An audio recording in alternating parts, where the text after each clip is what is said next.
Okay, I love How to Live Forever. It's my favorite book for a lot of different reasons. One is because when you look at the pictures, it's in the library, and that's my favorite setting. There's tons of books inside it, and the author has a really great imagination, and the best part about this book is it teaches you a really good lesson. Because everyone wants to live forever, but actually there are some really good things about learning lessons in life first, and then eventually at the end of your life, kind of think about, ooh, maybe living forever is not such a great thing. So it's a really cool book, and I think everyone should read it. You love it, you'll give it a try.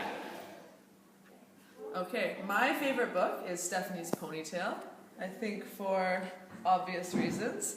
And last year something extra special happened for me because Miss Megan in grade 1 actually sent a copy of Stephanie's Ponytail to Robert Munch, and he sent me a signed copy to Dubai.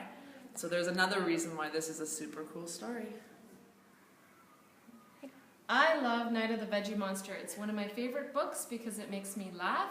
And also, if you're ever in a situation where you don't like to eat a vegetable, you should read this book. Hi everyone. My favorite book of all time has to be The Giving Tree by Shel Silverstein. This book has a really great message. Not only is it about, a lot about the environment, has a connection there, but it also talks about a friendship between this little boy and a tree, and it teaches a really good lesson that we can't just take and take and take. We really have to give and not be selfish, and has a great moral. So I really hope you check it out. It's a great story. If you're in my class, I've probably read it to you already, but yeah, there's 2 copies in the library. The book that I recommend to you first graders is Chrysanthemum, and the reason why I recommend this book is because it's about a little girl who goes to school just like you, and she has a really long name. And it's a name that was really special to her because her parents gave it to her. And when she got to school on the very first day, she was excited to share her name.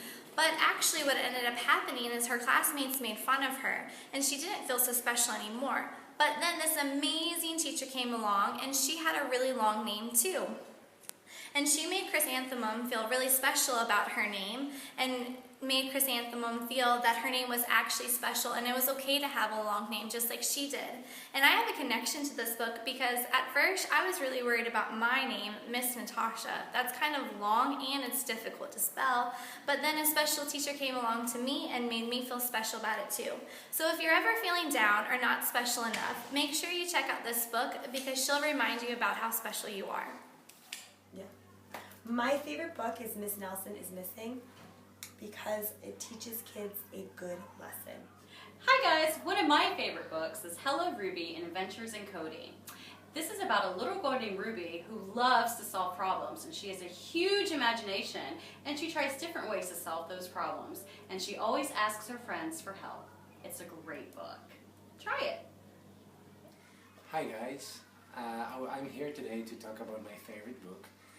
It's by Miss Astrid Lindgren. It's a Swedish storyteller, and I really like this book because it tells a story about the kids like you who live in the countryside in Sweden, and it's really interesting because this countryside is only made out of 3 houses, so it's a very quiet place.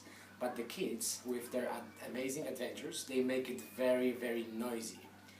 And I really like that book because it reminds me actually DAA, which without you would be very, very quiet place, and you make this place very noisy. So I really recommend you this book, and it's very, very interesting. So hopefully you're gonna read it one day. Thank you. Hi boys and girls, it's Mr. Andrew. Today I'm sharing with you one of my favorite books, What a Wonderful World. KG2 has been working on this story because first it's a song, then it became a story that we read, and then we recreated it all together.